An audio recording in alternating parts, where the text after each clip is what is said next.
Bienvenidos a esta primera sesión del curso de Química 1, sesión donde estaremos desarrollando los temas de materia y sistema internacional de unidades. ¿Qué es la materia? ¿Es lo mismo decir masa y peso? Interrogantes que esperamos que tú, en el desarrollo de la sesión, puedas responder. En cuanto a saberes previos, si observas las imágenes, ¿qué cosa en común tienen las mismas? ¿Cuáles son los estados de la materia que tú puedes observar?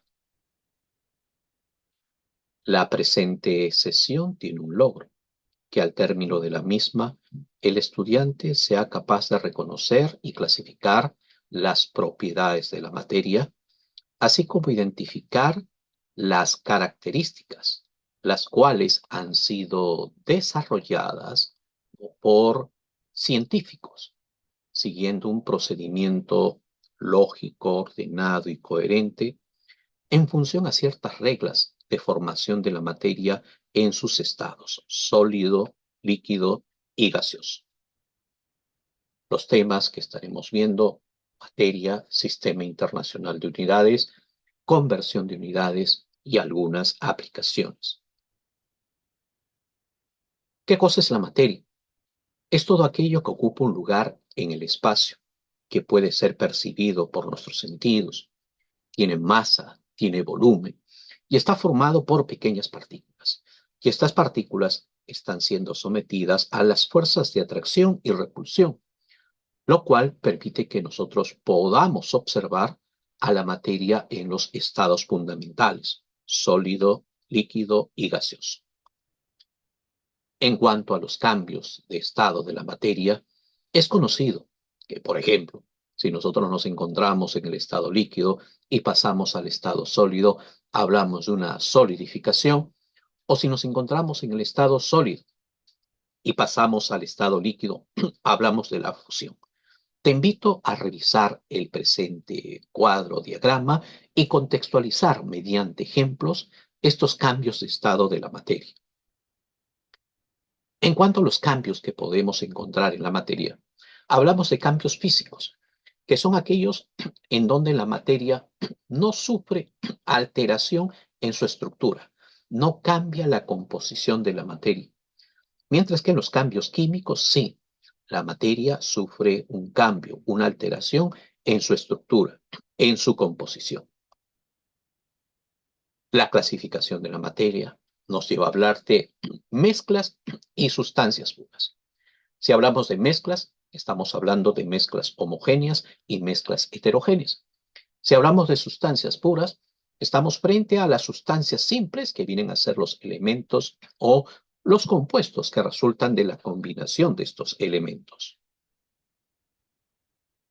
En el caso de las sustancias puras, hemos mencionado a los elementos, aquellos que están formados por un solo tipo de átomos y no pueden ser divididos. Elementos que encontramos organizados, ¿no?, en la tabla periódica. Mientras que los compuestos son aquellos que resultan de la combinación de estos elementos.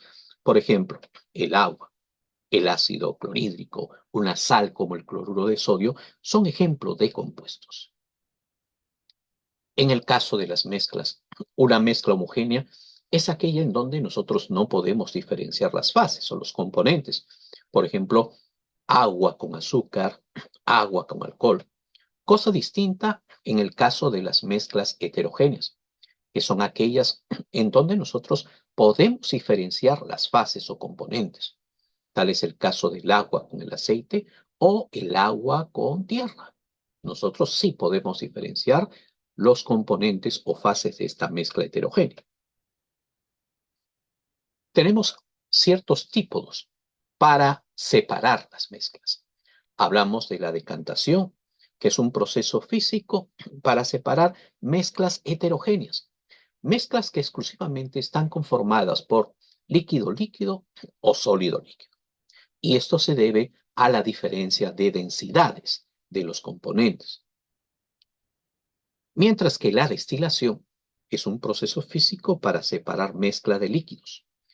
Y para que se dé la destilación, entre los líquidos tiene que haber una diferencia de temperatura de ebullición para que se pueda realizar este proceso físico.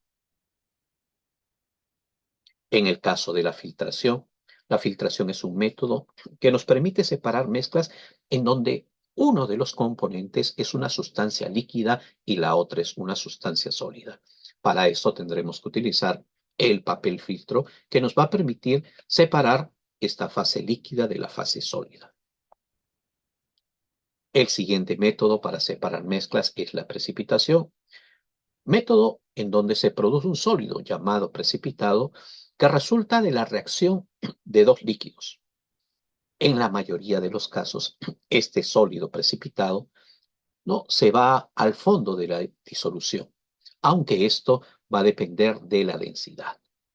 Por ejemplo, si tú mezclas leche con el jugo de limón, vas a observar este tipo de precipitado. El otro método que tenemos es el tamizado, que es un método físico para separar mezclas. Consiste en hacer pasar mezclas que tienen diferentes tamaños en sus partículas a través de un tamiz o sedazo. Las partículas de mayor tamaño quedarán atrapadas en el tamiz o sedazo, mientras que las partículas de menor tamaño pasarán a través de este tamiz o sedazo.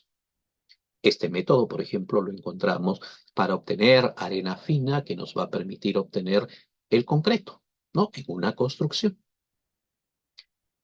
Y cuando hablamos del Sistema Internacional de Unidades, hablamos de las unidades básicas o fundamentales de este Sistema Internacional de Unidades, donde vamos a encontrar, por ejemplo, la longitud, la masa, el tiempo, la temperatura, la corriente eléctrica, la intensidad luminosa, la cantidad de sustancias, con sus unidades y símbolos respectivos. Y a partir de estas unidades básicas o fundamentales, nosotros vamos a tener a las unidades derivadas. Por ejemplo, unidades que nos van a permitir obtener la superficie, el volumen, la velocidad, la densidad, la aceleración, ¿no? Son ejemplos claros de magnitudes derivadas en el sistema internacional. En cuanto al tema que hemos desarrollado el día de hoy, te planteamos las siguientes preguntas. ¿Qué has aprendido de la importancia de la materia y sus propiedades físicas y químicas? ¿Qué hemos aprendido en esta sesión? ¿Qué dificultades se te ha presentado? ¿Las consultas han sido resueltas? ¿Qué tipo de problemas podemos resolver mediante el conocimiento de la materia? ¿En qué área de tu carrera puedes aplicar lo que hemos desarrollado o visto en la presente sesión? Te invitamos a profundizar estos conocimientos, para lo cual te dejamos esta bibliografía que puedes encontrar en la biblioteca de tu sede. Y te agradecemos e invitamos a participar de la sesión presencial y revisar los materiales que hemos preparado para esta primera semana.